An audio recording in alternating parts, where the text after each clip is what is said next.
कई लोग कहते हैं गुरुजी क्या दूध चढ़ाना जरूरी है शंकर पर? कई लोग कहते हैं गुरुजी क्या दही चढ़ाना जरूरी है शंकर पर? शहद चढ़ाना जरूरी है? घृत चढ़ाना जरूरी है? शक्कर चढ़ाना जरूरी है? शिव महापुराण की कथा कहती है 5 चीजें शंकर भगवान पर चढ़ती है। दूध अर्थात घर में लक्ष्मी की वृद्धि करता है, इसलिए चढ़ाया जाता है।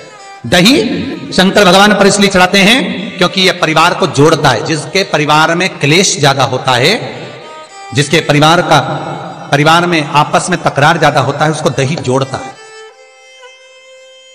शहद घर में चिड़चिड़ प्रवृत्ति को समाप्त करता है। घी रोग को समाप्त करता है। शक्कर मिष्ठान घर में यदि लक्ष्मी आकर जा रही हो तो मिष्ठान समर्पित किया जाता है, इसलिए पंचामृत स्नान का भाव शिव महापुराण कहते हैं। पंचामृत स्नान का भगवान इसलिए 5 चीजें शंकर को समर्पित हैं। दूध, दही, घृत, शहद, शक्कर अर्थात मिष्ठान। शक्कर से मूलतः यहां शिव महापुराण में शक्कर नहीं लिखी है, मिष्ठान। अब लोग शक्कर पीस कर अभिषेक करते हैं, परंतु मिष्ठान अर्थात गाय के दूध से निर्मित कोई मिठाई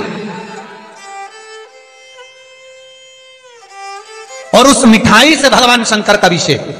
अब लोग भले शक्कर रखने लगे शंकर जी के अभिषेक में, पर यहां शक्कर नहीं लिखा है, यहां मिष्ठान।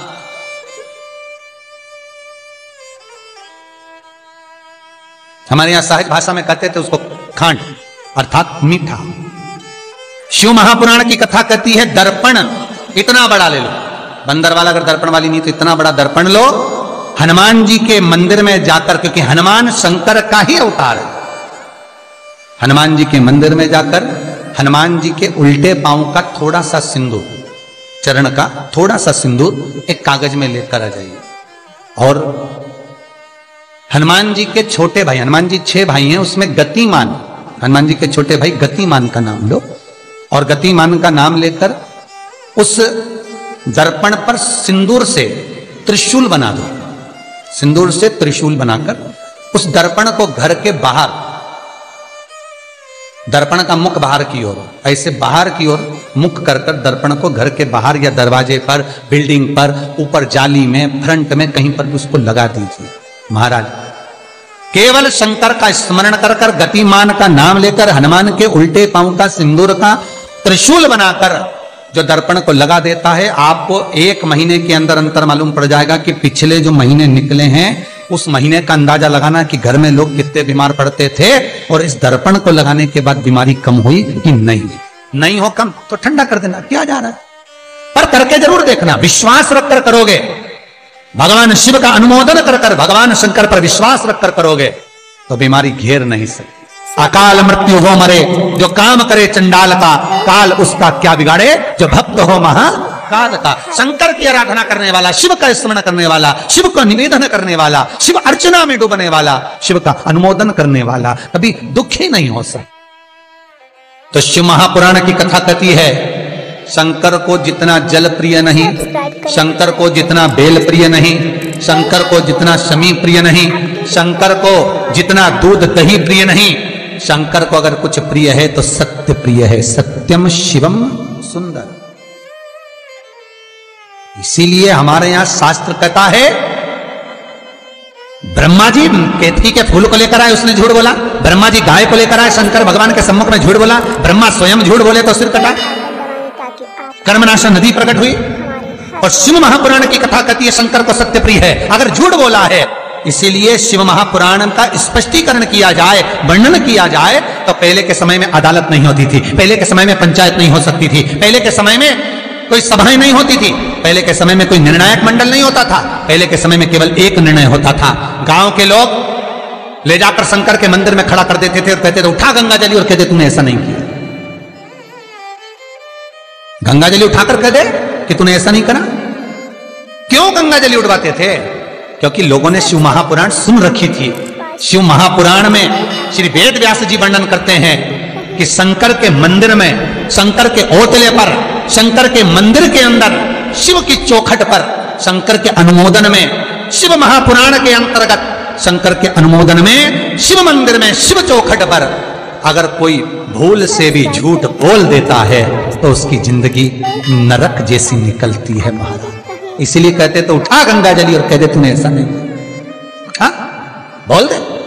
आपके भी जीवन में अगर किसी को कष्ट है, फिर निवेदन करूंगा, मंदिर में अगरबत्ती भले मत लगाओ, मंदिर में दीप भले मत जलाओ, मंदिर में पेड़ा भले मत चढ़ाओ। अगर आपके मोहल्ले में, आपके पड़ोस में, आपके परिवार में, आपके नजदीक में अगर कोई दुखी है, कष्ट में है, उसको यदि प्रेम की वाणी भी बोल ली है, एक रोटी भी प्रेम की खिला दी, किसी के चेहरे पर इस्माइल ला दी, तो मंदिर में दिया जलाने के बराबर है साहब। मंदिर में दीप जलाने के लिए बेलपत्र भगवान माता पार्वती के अश्रु से है, रुद्राक्ष भगवान शंकर के अश्रु से है, शमी पत्र उमा और महेश्वर भगवान शंकर के विग्रह के सुख से जो जल प्रकट हुआ है, उस जल से शमी की उत्पत्ति है महाराज। दोनों के मिलन से, दोनों के मिलन से। जैसे एक मुखी से लेकर 14 मुखी तक रुद्राक्ष होते हैं, आपको पहले भी कथा में कहा, एक मुखी से लेकर 14 मुखी तक रुद्राक्ष होते हैं। सभी रुद्राक्ष का अपना अपना एक मंत्र होता है, अपनी अपनी एक साधना होती है जिसके अनुसार रुद्राक्ष काम करता है। एक मुखी रुद्राक्ष लक्ष्मी की वृद्धि के लिए होता है। कभी मौका मिले तो एक मुखी रुद्राक्ष का दर्शन करना।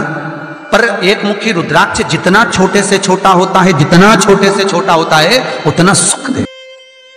एक मुखी रुद्राक्ष लक्ष्मी की वृद्धि के लिए होता है, कार्य सिद्धि के लिए होता है। कोई भिखारी से भिखारी, गरीबड़े से गरीबड़ा भी अगर धारण कर ले, उसके घर में एक मुखी रुद्राक्ष अगर प्रवेश कर जाए तो सुख का अनुभव करा देता है, संपदा का अनुभव कराता है, सरस्वती का भाव प्रकट करता है, वैभव का भाव देता है। एक मुखी रुद्राक्ष का मंत्र है ओम ह्रीं नमः। ओम ह्रीं नमः, ये लक्ष्मी के लिए होता है। दो मुखी रुद्राक्ष बांधा को हरता है। कोई तकलीफ आ रही है, कोई प्रशासनिक कार्य है, कोई काम नहीं हो रहा, फाइल आगे नहीं बढ़ रही, बहुत तकलीफ आ रही है, तो दो मुखी रुद्राक्ष जो व्यक्ति धारण करता है उसका कार्य सफल होता है। दो मुखी रुद्राक्ष का मंत्र है ओम नमः। और दो मुखी रुद्राक्ष का शिव महापुराण में जो मंत्र दिया है ओम नमः। विदेश्वर संहिता के अंतर्गत शिव महापुराण में रुद्राक्ष के 14 मुखी रुद्राक्ष के मंत्र दिए हुए हैं। आप शिव महापुराण नहीं पढ़ सकते तो मंत्र लिख लें। दो मुखी रुद्राक्ष का मंत्र है ओम नमः। तीन मुखी रुद्राक्ष विद्या प्राप्ति के लिए होता है।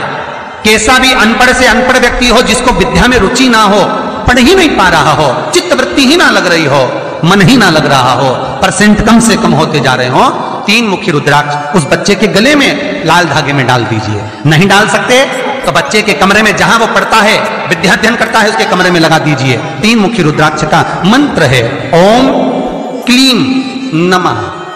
ओम क्लीं नमः, ये तीन मुखी रुद्राक्ष का मंत्र है। इन मंत्र को कैसे सिद्ध करना है वो आपको 14 मुखी के रुद्राक्ष के पूर्ण होने पर वर्णन करते हैं। तीन मुखी रुद्राक्ष का वर्णन है ओम क्लीं नमः।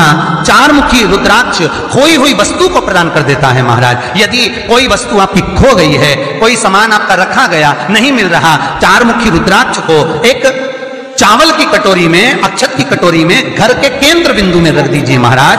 चार मुखी रुद्राक्ष 2 रात्रि तक रखा रहेगा। तीसरी रात्रि को खोई हुई वस्तु आपके घर में कहीं पर भी प्राप्त हो जाएगी, पर होगी, मालूम पड़ जाएगा कि वस्तु यहां है।